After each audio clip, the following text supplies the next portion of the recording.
بسم اللہ الرحمن الرحیم۔ السلام علیکم ورحمۃ اللہ وبرکاتہ۔ ان جگہوں میں سے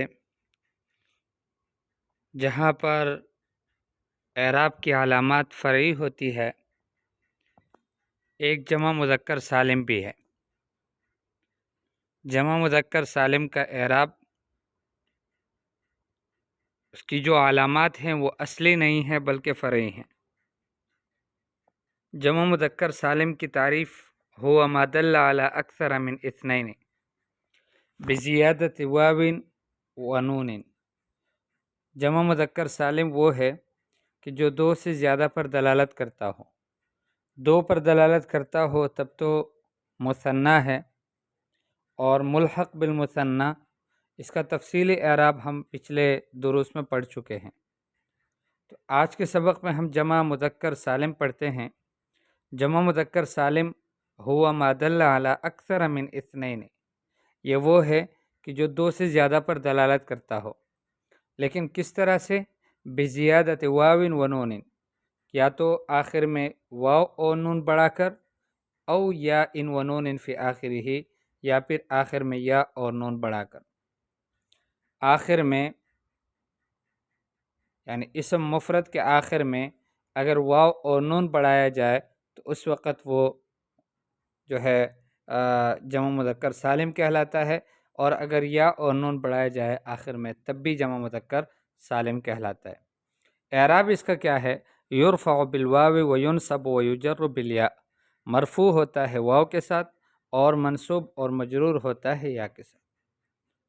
تو اگر آخر میں واو اور نون بڑھایا گیا ہے تو اس کا مطلب یہ ہے کہ یہ مرفوع ہے، اور اگر آخر میں یا اور نون بڑھایا گیا ہے تو اس وقت پتہ چلتا ہے کہ یا تو منصوب ہے یا پھر مجرور ہے۔ مثال المرفوع قولہ تعالی، مرفوع کی مثال اللہ جل شانہ کا یہ قول ہے، قد افلح المؤمنون، بتحقیق ایمان والے کامیاب ہو گئے۔ تو افلح فعل ہے اور المؤمنون یہ فاعل ہے۔ یہاں پر بظاہر تو لگتا ہے کہ یہ منصوب ہے، لیکن منصوب نہیں ہے، یہ مرفوع ہے۔ فاعل مرفوع ہوتا ہے تو یہ فاعل ہے، مرفوع ہے۔ وعلامت رفعہ الواو، اس کے رفع کی علامت واو ہے، لأنہ جمع مذکر سالم، اس لیے کہ جمع مذکر سالم ہے۔ منصوب کی مثال قولہ تعالی وبشر المؤمنین، ایمان والوں کو خوشخبری دو۔ تو بشر فعل اور اس میں انت ضمیر ہے و فاعل، اور المؤمنین مفعول به۔ المؤمنین مفعول به منصوب وعلامت نصبه الیاء لأنه جمع مذکر سالم، اس کے نصب کی علامت یا ہے اس لیے کہ یہ جمع مذکر سالم ہے۔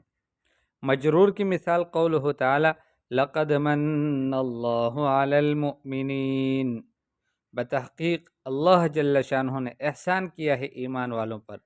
تو المؤمنین یہ اسم ہے، مجرور ہے علی حرف جر کی وجہ سے، علی المؤمنین۔ تو آپ کہو گے کہ مجرور اسم مجرور ہو تو وہ جر کی علامت کسرہ ہے۔ نہیں بھائی، جر کی علامت کسرہ ہے، لیکن وہ علامت اصلی ہے۔ فرعی علامت اس کی کیا ہے؟ وعلامت جرہ الیاء، اس کی جر کی علامت یا ہے، لأنہ جمع مذکر سالم، اس لیے کہ یہ جمع مذکر سالم ہے۔ وقد اجتمعت الحالات الثلاث فی قولہ تعالی، یہ تینوں حالتیں اللہ جل شانہ کی اس قول کے اندر جمع ہو گئی ہیں۔